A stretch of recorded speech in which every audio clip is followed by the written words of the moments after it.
Hi, my name is Eileen and I work at Weston Nurseries, and today I want to give you a few guidelines about dividing perennials. There are a couple of reasons that you would want to divide your perennials. One is that the plant is outgrowing its space. Another is that it could be losing vigor and it needs to be rejuvenated, or you may simply like a perennial and want more of it. The best time for dividing perennials is when the weather is cooler, so that would be in the spring or in the fall. That makes it's easier for the roots to recover from the trauma they're going to receive when you slice them up.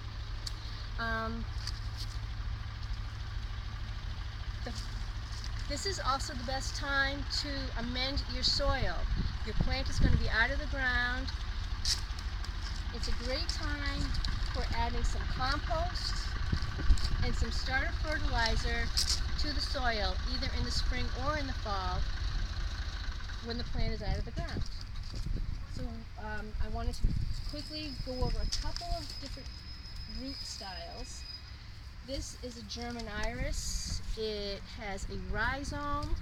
You can see the growth points. This is out of my yard. It's very old, and I just want to show you all the different things that could go wrong with it. So basically I'm going to start snapping this apart. And what you see is this is a growth point. This is tuber that is not useful anymore. It has no growth on it. So what we're going to do is either snap it or cut it to make a new growth, a new little tuber. And what you would do is spread these roots out in your hole and plant it so that this tuber is halfway exposed. This part here is going to be thrown away. It's not useful. Just go into the compost. This is a hosta. I want you to notice that the hosta, I have cut off the foliage. It's a great idea to cut off at least 2/3 of the foliage when you're dividing perennials. It's really hard for the new roots and the damaged roots to support a lot of upper foliage. It's just hard for it to get that much moisture. When you're dividing a hosta, each one of these growth points could conceivably be a new plant.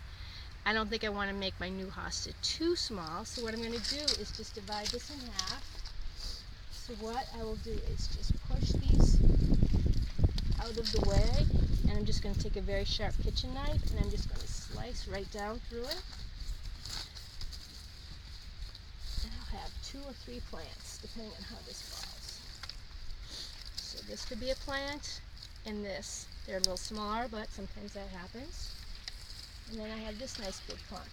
So again, I would put this in the ground so that the soil level is going to be level with where it was before. This is a daylily. Again, each fan could be a new plant, but I don't want to make it too small. So I'm just going to take my knife, and again I'm just going to push them aside where I want to make the new plant, and I'm just going to slice right down through it. The roots are damaged, but they will recover, and I'm going to put it in the ground and I'm going to bury it up to here.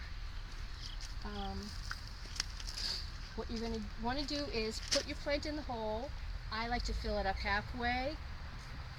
Take your water it well so that the soil, any air pockets in the soil will settle out.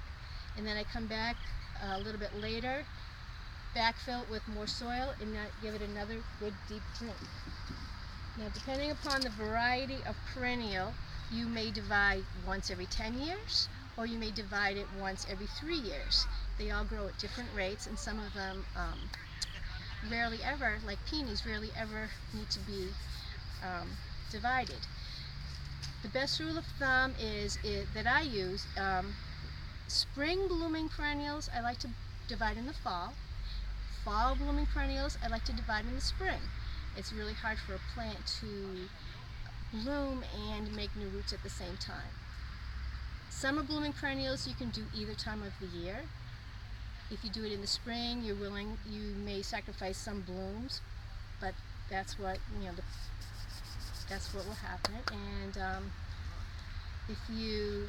the other thing about the fall is you would like to probably do it more toward the beginning of September when the weather's first cooling down. If you wait too late until the fall, the roots may not have a chance to get into the soil, and you run the risk of the plant heaving out of the ground. So what you would do is, if you have to divide and plant, say into the beginning to middle of October, I would wait for the ground to freeze solid in November, and then what you would want to do is put a little mulch, some branches, some oak leaves on it to keep it frozen, and that will minimize the damage to any frost heaving. So if there's so many different kinds of perennials, and they all have their own nuances, so if you really want to learn more, you feel free to come by and visit us here, call us at the horticultural desk, and we can walk you through it. Hope you find this useful, and see you next time.